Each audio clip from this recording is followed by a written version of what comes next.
Palm Beach, Florida, the NFL is pushing the tush push for another day. The NFL decided Tuesday to delay a potential ban on the controversial play, made famous by the Super Bowl champion Philadelphia Eagles, during its annual league meetings. The NFL needs 24 of 32 team owners to support or deny a rule change, but it's unclear how teams sided on the issue. It will be revisited again during another set of league meetings in May.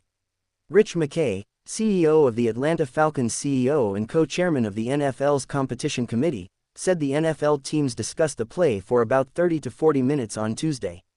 NFL Stats Central. The latest NFL scores, schedules, odds, stats and more. Among the layers to the tush push, the play is considered traditional in nature to the sport. However, the idea teammates can push one another on offense but are unable to push or raise another player to block a kick is one-sided. Health and safety were also touted as a concern to ban the play, but the NFL simply does not have enough data to definitively say which injuries could occur. 0 injuries were reported from tush-push plays last season, but it barely accounted for 0.1% of all the offensive plays in the NFL in 2024. ESPN reported just 101 of the 35,414 offensive plays in 2024 were tush-push plays, or barely 0.285%.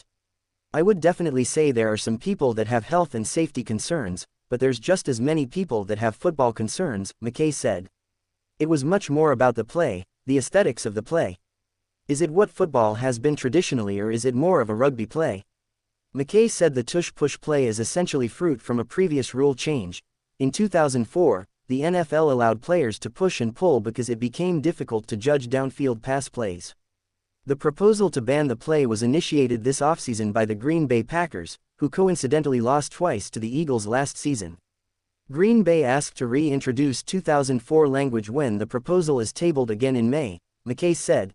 The Eagles effectively found a play to game the NFL system. The Eagles use it when they're typically within 2 yards of a first down on any spot on the field, and it's become notorious when they are near the goal line for easy touchdown runs. The play goes like this. Quarterback Jalen Hurts, known for being able to squat 600 pounds, lines up behind his center and the rest of Philly's offensive line. When Hurts gets the snap, he waits for his linemen to make the first push while he pushes into them with a head-first dive. Oftentimes, the Eagles have a player like running back Saquon Barkley and others push behind Hurts to effectively win short yardage situations. The Eagles converted tush-push plays for first downs or touchdowns in 39 of 48 times, 81.3%, they ran last season. Philadelphia and the Buffalo Bills are the only teams that used it for more than 5 plays in 2024. The Eagles have used the play under coach Nick Sirianni since 2022, and played in 2 of the last 3 Super Bowls, beating the Kansas City Chiefs in the most recent. Hurts scored on the play during the first touchdown in the 40-22 rout on February 9 in New Orleans. We've been really successful at it, Sirianni said Tuesday. More, NFL looking to expand global presence, exploring playing game in the United Arab Emirates.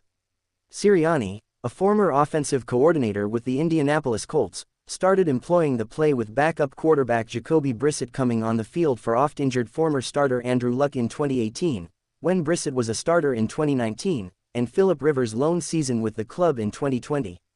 The Eagles didn't run the play much during his first season as an NFL head coach in 2021, but he employed tight end Dallas Goedert in motion as a pusher in the backfield. But the play began to gain attention after the Eagles used a tush-push on 4th and 1 to end a game against the Detroit Lions during the 2022 season.